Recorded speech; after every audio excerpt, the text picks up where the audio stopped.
अपि स्वर्णमयी लङ्का न मे लक्ष्मण रोचते जननी जन्मभूमिश्च स्वर्गादपि गरीयसी। नमः श्रोतृवृन्देभ्यः स्वागतमस्ति भवतां संस्कृत साप्ताहिकी दि कार्यक्रमे, यत्र वयं संस्कृत जगतः नानाविधान् ज्ञान संपृक्तान् हर्षाभिवर्धकान् घटनाक्रमान् वार्ताश्च शृणुमः। अहमस्मि कार्यक्रमस्य समुद्घोषकः कृष्णप्रसादोपाध्यायः। मान्याः, अस्मत् संस्कृतशास्त्रेषु नीतिपरकाणाम् उपदेशानां महत्तमः संग्रहः अस्ति। तस्मादेव संग्रहात् शृणुमस्तावत् अद्यतनं सुभाषितं मधुरस्वरेण च प्रस्तौति श्री पुनीतत्रिपाठिवर्यः। सर्वमन्यत् परित्यज्य शरीरमनुपालयेत् तद्भावे हि भावानां सर्वाभाव शरीरिणाम्। अर्थात संसार से हमें जो भी पुरुषार्थ या कार्य करना है वह हम अपने स्वस्थ शरीर से ही कर सकते हैं। इसके अभाव में हर वस्तु का अभाव हो जाता है। इस प्रकार यह एक सर्वोत्तम धन है, अतः इसकी देखरेख सर्वोच्च प्राथमिकता से करनी चाहिए। श्रीमते पुनीताय साधुवादाः। मित्राणि, मन्येऽहं स्मरन्ति भवन्तः प्रसङ्गः इति अस्ति अग्रिमा प्रस्तुतिः। चलामस्तावत् सुरेश शर्मणं प्रति, यो हि इदानीं सन्नद्धोऽस्ति प्रसङ्गस्य प्रस्तावनाय। सुमधुरस्वरेण च प्रस्तौति प्रसङ्गमेकम्। सानन्दमानन्दवने वसन्तम् आनन्दकन्दं हतपापवृन्दं वाराणसीनाथमनाथनाथं श्रीविश्वनाथं शरणं प्रपद्ये श्रीविश्वनाथं शरणं प्रपद्ये। अवन्तिकायां विहितावतारं मुक्तिप्रदानाय च सहजनानाम् अकालमृत्योः परिरक्षणार्थं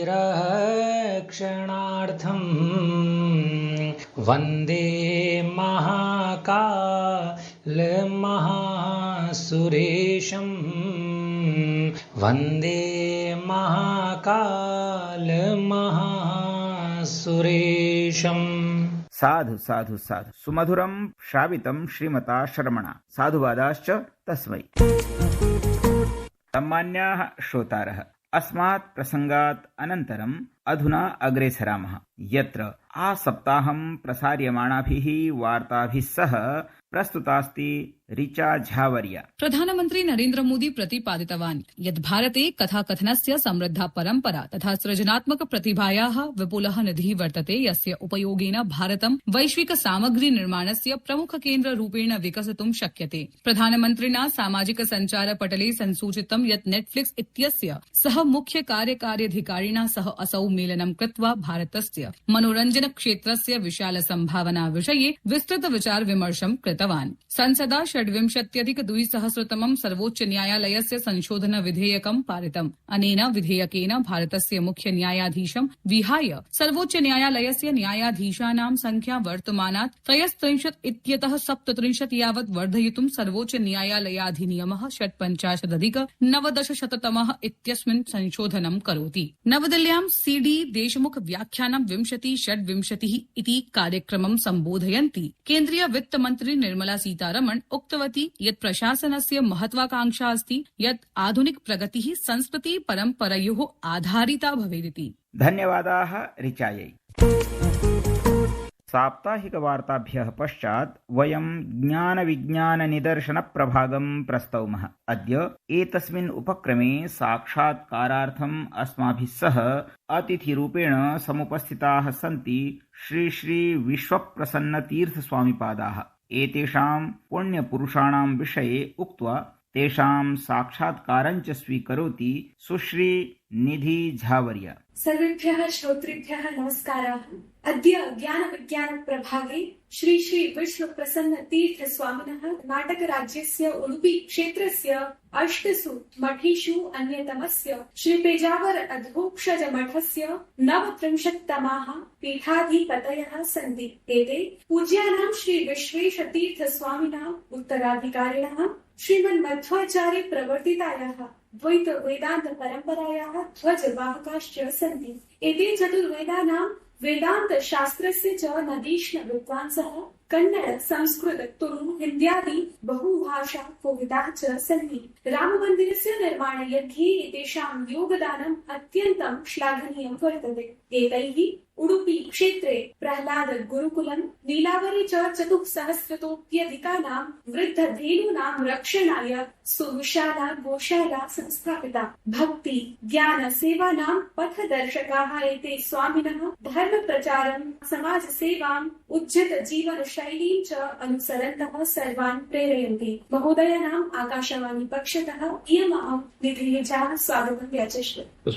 आदौ तावत् प्रथमः प्रश्नः। आचार्याणां श्री श्री विश्वेश तीर्थ पूज्य पादानां प्रतिष्ठा, कीर्तिः, सनातन धर्मस्य सेवा च अशेषैः विश्वे प्रथिता एव। गुरु शिष्ययोः तस्मिन् अतिगभीरे आध्यात्म सम्बन्धे का तादृशी घटना, गुह्यः उपदेशो वा तेषां व्यक्तित्वस्य तादृशः पक्षः अस्ति यं केवलं पूज्यचरणाः एव जानन्तु। अस्मद्गुरवः श्री श्री विश्वेशतीर्थ श्रीमच्चरणाः तेषां बहुमुखं कार्यं, सामाजिककार्यं वा आध्यात्मिककार्यं वा सर्वे जानन्ति। तेषाम् आचारनिष्ठा सा तु बाह्यजनानाम् अपरिचितः एव। यतोहि सः आचारः धर्मं चर इति सत्यं वद, धर्मं चर इति उपदेशः वर्तते। धर्मज्ञानं धर्मचरणाय न केवलं प्रवचनं। यतिर्भूत्वा त्रैकालिक सन्ध्यावन्दन अनुष्ठानादिकं, व्रतोपवासादिकं, तत्त्वनिष्ठा इदं सर्वमपि तेषाम् अतुलं। सामाजिक सभायां ते भागं लब्ध्वा तत्र तिष्ठन्ति। उपन्यासादिकं सर्वं सञ्जायते। तादृश समये अपि ते आध्यात्मचिन्तने व्यस्ताः। यत्र कुत्रापि पश्यन्तु स्तोत्रपारायणादिकं कुर्वन्तः एव। सर्वत्र गमनेन सर्वत्रापि गन्तव्यं भवति। स्वनिष्ठा आचारादिकं कथं सम्पाद्यं? रात्रिः 11 वेलायां 12 वेलायां पर्यन्तमपि अवकाशः वर्तते इति आह्निकादिकं समाप्यैव ते विश्रान्तिम् अलभन्। वयं तु दक्षिणात्याः एतादृशम् औष्ण्यं वा शैत्यं वा तत्र नास्ति। यदा कदापि अत्र आगच्छन्ति चेत् शैत्यकालेऽपि रात्रावपि 12 पर्यन्तम् अपि स्नानादिकं कृत्वा नित्य आह्निकादिकं समाप्यैव स्वापं लभ्यते। एतादृशी आचारनिष्ठा बाह्यतः न ज्ञायते। उपवासादिकं यत्र क्वचन कदाचन उपोष्य 12 एकादश्यां निर्जलम् उपवासः, 12श्यामपि तथैव। तेषां वयः सर्वे जानन्ति। 8 वर्षीयाः सन्यासं ते स्वीचकार। 88 वर्षपर्यन्तमपि व्रतोपवासादिकं प्रत्यहं ते अकुर्वन्। एतादृशी निष्ठा तेषां बाह्यतः न ज्ञायते। ये तु अन्तः समीपे तिष्ठन्ति तेभ्यः एव। अस्मिन्नेव क्रमे द्वितीयोऽयं प्रश्नः। श्रीमन्मध्वाचार्यैः संस्थापितः द्वैतवेदान्तः यथा दक्षिणभारते व्याप्तिम् अवाप्नोत् तथा उत्तरे न दृश्यते तेषां व्याप्तिः। एवं वर्तते।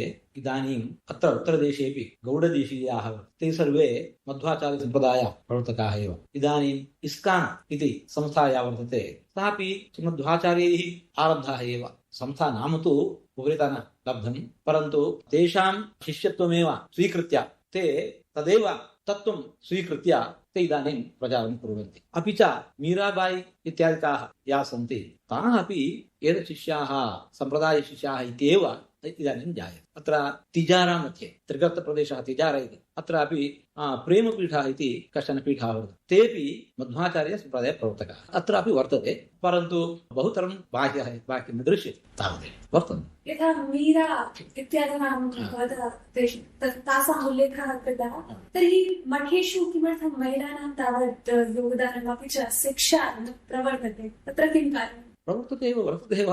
पश्यता श्री उमाभारतीजी या वर्तते गुरुणामेव शिष्याः, गुरुभ्यः एव सन्यासं स्वीकृतवन्तः। इतः पर्यन्तं किम् आवश्यकं? तर्हि अग्रे प्रश्नः वर्तते। अविरतं प्रवासः भवताम् अहर्निशं धर्मप्रचारः, मठाधिपत्यस्य गुरुतरं दायित्वं च एतेषाम् अपरिमितकार्याणां मध्ये पूज्यचरणानां निभृतः कालकः तथा च कथं स्वस्मै भगवदाराधनाय स्वाध्याय च कृते समयः लभ्यते। एतेनैव सह अस्य अशान्तस्य आधुनिकयुगस्य युवानः कथं स्वचित्तं स्थिरं कुर्युः। अत्र भवदीयं मतिः। वयं तु आश्रिष्टः एव, अपि च प्रत्यहं पाठप्रवचनमपि भवति। गुरुभिः संस्थापितः विद्यापीठः बेङ्गलूरुनगरे 70 वर्षाः अभवन् तस्य विद्यापीठस्य। इदानीं सर्वत्र इदानीं केन्द्रीयविश्वविद्यालये यः कुलपतिः वर्तते सोऽपि तथैव सञ्जातः। बहवः विद्वांसः देशे सर्वत्र व्याप्ताः वर्तन्ते।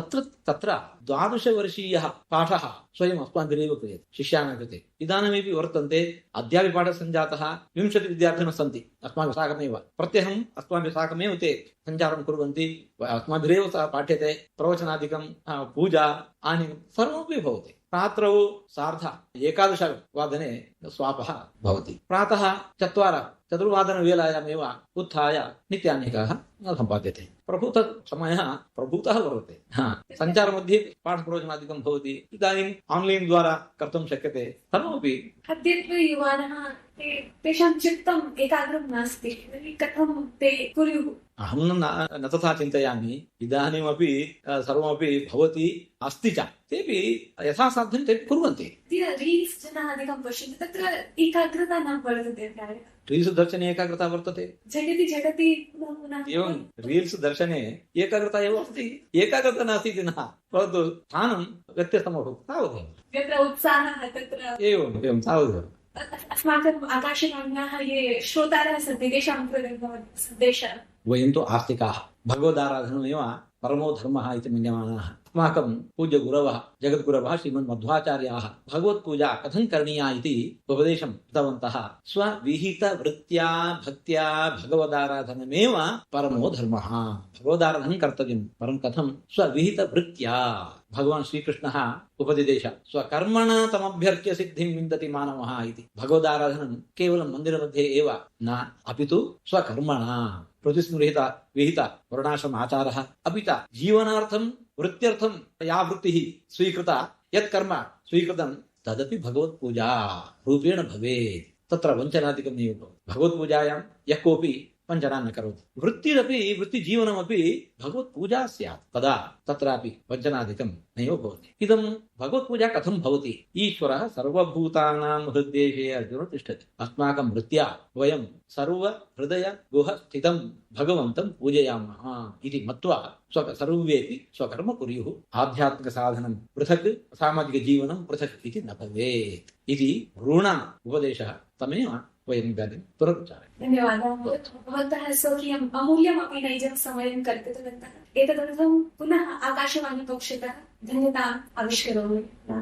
आभार भावभरिता स्मः वयं श्री स्वामिपादं प्रति। धन्यवादाश्च सुश्री निध्यै। माननीयाः श्रोतारः, सम्प्रति वयं संस्कृत दिग्दर्शन प्रभागं प्रति गच्छामः, यत्र डॉक्टर साधना शर्मा भगिनी अस्मान् सूचयति किन्नु खलु प्रचलति संस्कृत जगति, के किंकिंच कुर्वन्ति कुर्वन्तश्च सन्ति संस्कृतस्य प्रचार प्रसारायति। केन्द्रीय संस्कृत विश्वविद्यालयस्य श्री सदाशिव परिसरे अंशकालिक शिक्षक पदानां चयनार्थम् अगस्त मासस्य 13 दिनाङ्के प्रत्यक्ष साक्षात्कारः भविष्यति। काशी हिन्दू विश्वविद्यालयेन राजा ज्वाला प्रसाद विद्यावारिध्युत्तर शोधवृत्त्यर्थम् आवेदनानि आमन्त्रितानि। उत्कल विश्वविद्यालये संस्कृत विषये 3 रिक्तपदाः घोषिताः। श्री विश्वनाथ गुरुकुल संस्कृत महाविद्यालये विविधेषु शिक्षकपदेषु आवेदनानि आमन्त्रितानि तथा चित्रकूट स्थिते गुरुकुले च व्याकरणाचार्यपदाय अपि आवेदनम् आमन्त्रितम्। कामेश्वर सिंह दरभंगा संस्कृत विश्वविद्यालयस्य शिव प्रसाद डिग्री महाविद्यालये डॉक्टर पवन कुमारः राष्ट्रिय सेवा योजनायाः कार्यक्रम पदाधिकारी नियुक्तः। अस्मिन्नेव विश्वविद्यालये आगामिनि 13 दिनाङ्के शास्त्र संवर्धिनी परिषदः आयोजनं भविष्यति। उपशास्त्री शास्त्री आचार्य पाठ्यक्रमेषु प्रवेशार्थम् आवेदनस्य अवधिः विस्तृतः। ज्ञानभारतम् अभियानस्य तथा महर्षि पाणिनि संस्कृत वैदिक विश्वविद्यालयस्य संयुक्त तत्त्वावधानेन पाण्डुलिपि केन्द्रस्य शुभारम्भः पाण्डुलिपि सम्मेलनं च सम्पन्नम्। भारतीय ज्ञान परम्परा विषये आन्तर्जालिक शिक्षक विकास कार्यक्रमः भविष्यति 17 22 अगस्त पर्यन्तम्। अपि च संघलोक सेवा आयोग परीक्षार्थीनां कृते संस्कृत साहित्यस्य ऑनलाइन पाठ्यक्रमः 14 अगस्ततः प्रारभ्यते। धन्यवादाः डॉक्टर साधनायै। स्नेहपूर्णाः श्रोतारः, वयं सर्वेपि जानीमः यत् बालाः अस्माकं जीविताः अमूल्यनिधयः भवन्ति। तेषां मार्गदर्शनाय बालमनोवल्लरी इत्याख्ये अग्रिमे भागे अस्ति डॉक्टर सुषमा वर्या। बालाः, अद्य वयम् एकाम् आदर्शमयी शिक्षां प्राप्नुमः। वृक्षाः सत्पुरुषाः इव। पर्यावरण संरक्षणस्य विषये एका प्रदर्शिनी विद्यालये आयोजिता अस्ति। छात्राः तां प्रदर्शनीं पश्यन्ति, शिक्षकेण सह संलापं च कुर्वन्ति। श्रीमन्, अहं जीवशास्त्रस्य पुस्तके पठामि यत् वृक्षाः शुद्धं वायुं यच्छन्ति। श्रीमन्, मम माता अपि वदति यत् वृक्षाः पूज्याः भवन्ति। अध्यापकः वदति, प्रियछात्राः, सत्यम्, वृक्षाः शुद्धं वायुं, फलानि, पुष्पाणि च सर्वमपि यच्छन्ति। अतः ते पूज्याः। छायायाम् अन्यस्य कुर्वन्ति तिष्ठन्ति स्वयम् आतपे। फलानि अपि परार्थाय वृक्षाः सत्पुरुषाः इव। 10 कूप समा वापी, 10 वापी समः हृदः, 10 हृद समः पुत्रः, 10 पुत्र समः द्रुमः। परोपकाराय फलन्ति वृक्षाः, परोपकाराय वहन्ति नद्यः, परोपकाराय दुहन्ति गावः, परोपकाराय इदं शरीरम्। अहो, एषां वरमं जन्म सर्वं प्राणिम् उपजीवनं सुजनस्य इव। येषां वैः विमुखाः यान्ति न अर्थिनः। उत्तम प्रस्तुत्यै सुषमायै साधुवादाः। सहृदयाः श्रोतारः, भारतस्य वैविध्यमेवास्ति भारतस्य वैशिष्ट्यम्। एतासु एव विशेषतासु भाषागतापि अस्ति एका अन्यतमा विशिष्टता। नाना भाषाभाषिणः सन्तोऽपि वयं स्मः एकात्मभूताः भारतीयाः। इदानीम् एकं भारतं श्रेष्ठं भारतम् इति प्रभागविशिष्टं प्रति चलामः, यत्र मुदिता वेतालः संस्कृत हिन्दी बंगालीति भाषात्रये पञ्चवाक्यानि उपस्थापयति। त्रिवर्णध्वजविषये प्रथमं वाक्यमस्ति, त्रिवर्णध्वजः भारतस्य राष्ट्रीय ध्वजः अस्ति। पहला वाक्य है, भारत का राष्ट्रीय ध्वज तिरंगा झंडा है। बंगाली में भारतेर जातीय पताका तिरंगा पताका। द्वितीयं वाक्यमस्ति, राष्ट्रीय ध्वजस्य मध्ये नीलवर्णस्य चक्रः अस्ति। दूसरा वाक्य है, राष्ट्रीय ध्वज के बीच में नीले रंग का चक्र है। बंगाली में जातीय पताकार माझखाने एकटी नील वृत्त रयेछे। तृतीयं वाक्यमस्ति, ध्वज मध्ये चक्रे 24 अराः सन्ति। तीसरा वाक्य है, ध्वज के मध्य में स्थित चक्र में 24 तीलियां हैं। बंगाली में जातीय पताकार माझखाने अवस्थित चक्रेर 24 मुखपात्र रयेछे। चतुर्थं वाक्यमस्ति, एते अराः अहोरात्रं परिश्रमस्य परिचायकाः सन्ति। चौथा वाक्य है, यह तीलियां अहर्निश परिश्रम करने का परिचायक हैं। बंगाली में एई मुखपात्र किंबा अहर्निश दिन रात्र परिश्रमेर लक्षण। पंचमं वाक्यमस्ति, देशे राष्ट्रीय उत्सवेषु त्रिवर्ण ध्वजस्य ससम्मानम् उत्तोलनं भवति। पांचवा वाक्य है, पूरे देश में राष्ट्रीय उत्सवों पर तिरंगा झंडा फहराया जाता है। बंगाली में सारा देशे जातीय उत्सवे तिरंगा पोताका उत्तोलन करा होय। धन्यवादाः। धन्यवादाः मुदितायै।